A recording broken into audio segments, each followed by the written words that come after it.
인사이트 잉글리시 시크릿 클래스 23강 간접쓰기 영역 ABC 순서 문제 시크릿.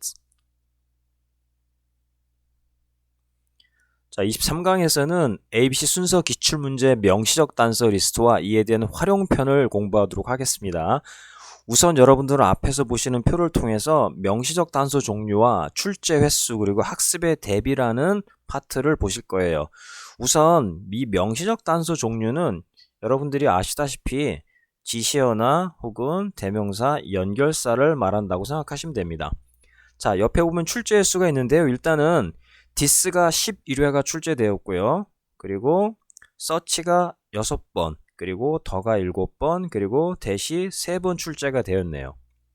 그리고 대명사로서는 day가 5번, 그리고 it이 6번 출제되었어요. 가장 많이 출제된 거는 this고요. 그죠? 그 다음으로 search, 더, 그 다음에 it이 출제가 되었네요. 자, 지시어랑 대명사 파트는 일단은 옆에 학습의 대비를 보시면은 거의 모든 문제에 지시어나 대명사가 사용되었다고 생각하시면 돼요. 그만큼 여러분들이 지시어나 대명사를 보는 순간 그것의 지칭 대상을 찾는데 초점을 두셔야 됩니다. 다음, 실제 문제를 푸는데 가장 중요한 역할을 합니다. 독해도 중요하겠지만 사실은 지시어나 대명사에 가리키는 대상을 찾아내는 과정이 결국 ABC 순서 문제를 푸는 핵심이라고 보시면 됩니다. 다음, 평소에 그렇기 때문에 무조건 이 지시 대상 찾기 연습을 항상 하셔야 돼요. 하이라이팅을 하거나 혹은 형광펜을 통해서 그 지시어나 대명사에 밑줄 치시고 표시한 다음에 그 대상체가 어디 있는가를 연결해 보는 연습을 항상 하세요. 자, 그리고 특히 이 this나 search나 더는 A가 처음에 거의 오지 않는 특성을 이용하면 바로 문제를 풀 수 있는 경우가 상당히 많았습니다. 가령 이게 무슨 말이냐면은 그 ABC 순서 문제는 A가 맨 처음에 오는 경우가 거의 없다고 보셔도 되거든요. 그러면은 그 원리를 이용할 경우에 만약에 ABC 지문에서 C에서 가리키는 대상이 A가 있다면 그 글의 올바른 순서는 바로 B, A, C가 돼버려요. 이런 원리를 이용하시면 여러분들은 어휘력이나 혹은 구조적인 이해에 대한 부족한 거를 상당히 많이 보완해서 문제를 빨리 풀 수 있어요. 여기 보시면 부족한 독해력 보완에 필수라고 써 있는데요. 이 지시어나 대명사가 가리키는 대상을 내용적인 흐름보다는 먼저 그 대상을 찾으려고 노력하시고 하는 게 훨씬 더 시간과 노력을 절약할 수 있고 독해력도 보완할 수 있습니다. 그렇기 때문에 사실은 3등급 이하의 학생들에게는 절대적으로 필요한 전략으로 생각하시면 돼요. 절대 지문 전체를 다 보려고 하지 마시고요. 지시어나 대명사, 이건 출제자가 의도한 방향성이기 때문에 그 점에 초점을 두시고 평소에 연습을 하세요. 그러면 3등급 이하 학생들에게 많은 도움이 될 겁니다. 다음, 연결사 파트를 보면은 연결사는 however가 5번, yet이 3번, but이 3번, 그리고 in contrast, 이 역접을 만드는 이 연결사가 총 12회가 출제됐어요. 그만큼 역접은 중요한 거겠죠. 그죠? 다음, therefore, so, as a result, 인과관계성이 3번 출제됐고요. and나 also는 병렬 구조로서 2번 출제됐고, for example은 예시로서 2번 출제됐고, that is, 이거는 즉 이란 뜻인데 바로 환원으로서 출제됐습니다. 자, 그런데 학습의 대비편을 보면은 총 23문제 중에서 절반 이상이 바로 역접 접속사의 활용이 출제가 됐어요. 그럼 여러분들은 이 역접 접속사를 어떻게 활용하는가를 반드시 익숙해져 있어야 됩니다. 가령 역접 접속사 다음에 나온 문장의 의미와 그 앞에 나오는 문장은 바로 서로 상반된 성격의 정보를 나타내 주겠죠. 가령 however 다음에 긍정형이 있으면은 앞에는 부정형이 있을 거고요. 앞에가 긍정형이었으면 뒤에는 부정형이 나온다는 이런 역접의 관계를 평소에 항상 인지하고 계셔야 됩니다. 어휘로 봤을 때는 뭐 however 다음에 좋은 어휘가 있으면은 앞부분에는 나쁜 어휘가 있겠죠. 요런 역접의 관계를 평소에 항상 연습을 하셔서 익숙해지게 하시면 됩니다. 다음, 이미 말했던 지시어나 연결사나 혹은 대명사 중에 이 명시적 단서와는 다르게 내용적 단서라는 게 있어요. 평가원 지침에서도 제가 이미 말씀을 드렸겠지만 ABC 순서 문제를 풀 때는 지시어나 대명사 혹은 연결사 등의 명시적 단서 외에도 내용적 단서를 이용해서 풀어라는 말이 있었죠. 거기를 보면은 자, 처음에 등장하는 내용적 단서가 뭐였냐면 today, later, ago인데 제가 연대기적 구성이고 혹은 시간의 흐름을 나타내는 어떤 글의 흐름을 알 수 있는 지표라고 말씀드렸던 게 있을 거예요. ago가 과거니까 반드시 먼저 오겠죠.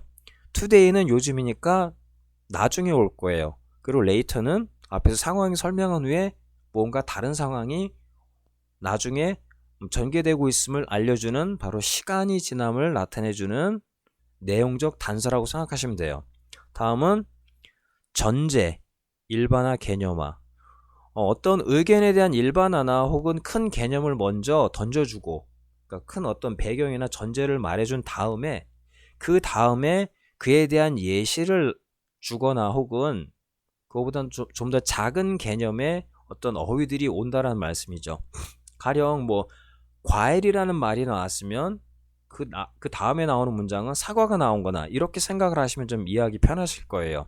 다음에 의견을 제시한 다음에 요약 결론이 나온다는 얘기가 있는데 가령 뭐 A나 B 혹은 C에 대한 의견이 나왔을 경우 그에 대한 의견들이 서로 상반된 것이 논쟁이 이루어지고 난 다음에 필자의 마지막 결론성 성향의 어떤 의견들이 등장한다고 생각하시면 됩니다. 결론성은 항상 마지막에 등장을 하겠죠.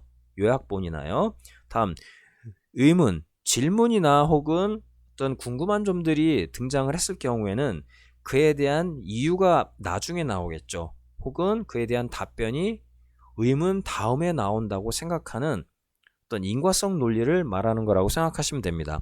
자, 이러한 것들은 주로 내용적 단서를 이용해서 풀어야 되는 경우는 쉬운 문제도 가끔 있지만 대부분은 어려운 문제에 많이 응용된다고 생각하시면 돼요.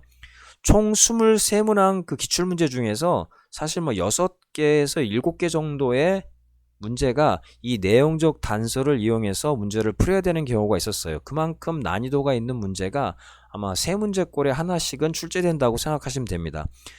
이 내용적 단서에는 그 외에도 제가 말씀드렸던 것이 키워드 근접성이 있었는데요. 키워드 근접성이라는 것이 뭐냐면은 가령 예를 들어서 A와 B 문장이 서로 근접하기 위해서는 그 중간에 연결사가 없을 경우 특히 뭐 and나 but 같은 경우가 없을 경우 그 두 문장은 서로 동일한 혹은 유사한 키워드들을 공유한다는 건데요.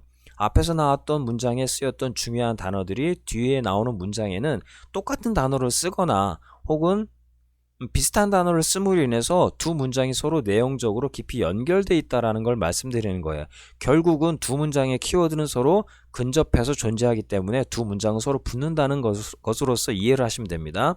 다음 플러스 마이너스라는 건 뭐냐면 앞에 나온 문장이 긍정이면 뒤에 나온 문장도 긍정이 되겠죠. 단 역접 접속사가 없을 경우에는요. 그죠? 두 문장이 붙기에는 동일한 성격과 동일한 내용을 얘기하고 있다라는 단순한 원리지만 실제 ABC 문제를 푸는데 굉장히 많이 활용이 됩니다. 자, 다음 인과관계성은 뭐냐면은 앞에 원인이 나왔으면 뒤에 결과가 나오겠죠.